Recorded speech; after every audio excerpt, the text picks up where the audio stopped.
Hey everybody, I'm Zach. And I'm Jesse. And you're watching the Patreon bonus story. Of course you are. You're a Patreon. Thank you so much for being Patreons. Are they Patreons or are they patrons? Patrons, Patreon patrons, but I'm always going to say Patreons. I like the sound of it. Patreons, it's a better form of patron. Yeah. It's like a new modern patron. Yeah. A patron of the arts. Patron of the new eon. Yes. Patreon. Patreon.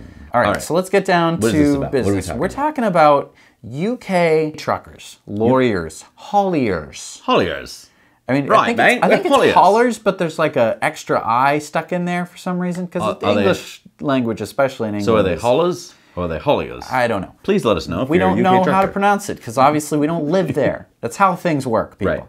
Right. The reason about this story, we went and saw the Tesla Semi, and we were blown away, all the cool things that it's going to bring. Mm-hmm. But I guess in many parts of the world, truckers are not that easily impressed. And I wanted to give you some quotes here from Rod McKenzie. He's the Royal Hauliers Association Policy Advisor. He said, "They're not relevant to us.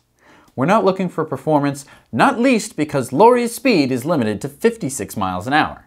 Now, wait a minute. Tesla didn't talk about the top speed of the Semi. They talked about the acceleration. Right. Who cares what you're missing the point here, right. Rod. It's not speed, it's acceleration. Right. You got to get with the program. You got to get onto the highway and stuff like that. That still takes time. Right. Crossing intersections, making sure the cars aren't, you know. So would you rather take 20 seconds to get up to 56 miles an hour or a minute? Right. I mean, it's okay, but you don't care about that. Right. So let's move on. What do you care about? My gut feeling is that they are 20 years away.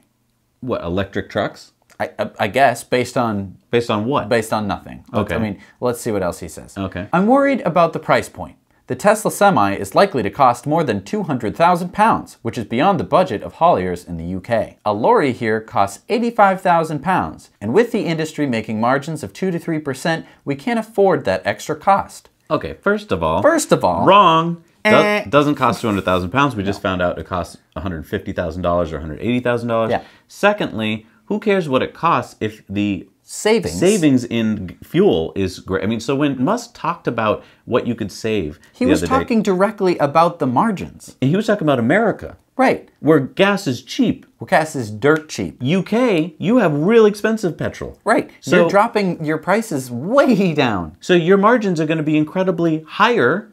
What was this 2 to 3% we're talking about? 2 to 3%. It's going to shoot up. Yeah, I mean, you're going to get higher margins. That's called money. That means you can either compete better or you can just make more money. So what else did he say? The Tesla Semi has a reported range of 500 miles. That's quite a lot less than a diesel lorry. It means charging. First of all, where are all the charging points? There aren't many around, and lorries can be filled up with diesel very quickly. I'm just pause there for a second. 15 minutes to fill up a diesel truck. Yeah. 30 minutes to charge a Tesla truck. Right. I mean, the difference is minimal at most, and you have to take breaks legally. Exactly. You have to take breaks. It's not like you just got on the road. This is after hours of driving. Right. Okay, we'll pick back up where he left off. Musk said that there will be quick charging in 30 minutes, but I think we will need to see charging times in real terms. Any loss of time greatly reduces our operational efficiency. Okay, all right. So, 30 minutes. Now, this would be from, I would assume, around a 15% charge to, what do you think, 100%, 80%? Yeah. So, I mean, this is like normal charging times. He's not like giving these crazy, ridiculous charging times. These are real world charging times. Can I also point out, the UK is not a big country. No. So 500 miles in the UK. Where are you going, yeah, UK where truckers? are you going? It's an island. You can only go so far. Right. How much more range do you want? He goes on to say, I've spoken to a few of them, referring to lorry drivers, and most have laughed. Tesla has a lot to prove. Hauliers are not risk-taking people and will need to be convinced. There it is, right there. Okay, I get it. Not risk-taking people and need to be convinced. Now, this is what the Tesla truck is all about. Right. Is that it is going to prove to them. It's going to convince them. Because once one of them gets it, and he starts driving around, it's like, guys, this is awesome. Yeah, he's not like, he's you not have no idea. Right. Like, I'm getting onto, like, I can pull onto the highway in just 20 seconds. Bye-bye. Like, goodbye. Yeah. you know, I can keep up with all the traffic that's going on. Also, I won't need to change my windshield every year because the rocks won't break it. Right. Oh, and if I break one motor, I can keep driving for days until I get it repaired. Right. Oh, the truck will tell me before it needs to be serviced. And the truck has a 1,000,000-mile warranty. Yep, your trucks don't have that. And the electricity is cheaper than diesel, so I am absolutely saving money. Oh, my truck can't jackknife, by the way, like yours can. Right. Oh, my truck can go into convoy mode, and so we can save a lot more money that way. Right. My truck is auto driving, so it can do all these. Just relax for like 90% of my drive. Most of your ride in a regular truck is just shaking and worrying. And gear changing and shifting. There's no gears to worry about. It's going to be mind-bogglingly different. I think it's just because they have not experienced electric cars in general. But you know, the other thing is, unfortunately for you guys in that profession, this truck and its predecessors are going to make your job redundant. And so you should be paying attention to this because technology keeps rolling no matter whether we like it or not. Right. And so you should be training for other jobs. Right. And it's happened to so many jobs. Automation, whether it be robots or just the internet kind of thing, will get rid of jobs. I mean, we look at horseshoe, people who make horseshoe, furriers, rope beaters. Rope beaters. Don't see many of those anymore. Milkmen. Don't see many of those. Ice delivery guys. Right, those are gone. Yep. Travel agents. Yep. You hardly ever see a travel agency anymore.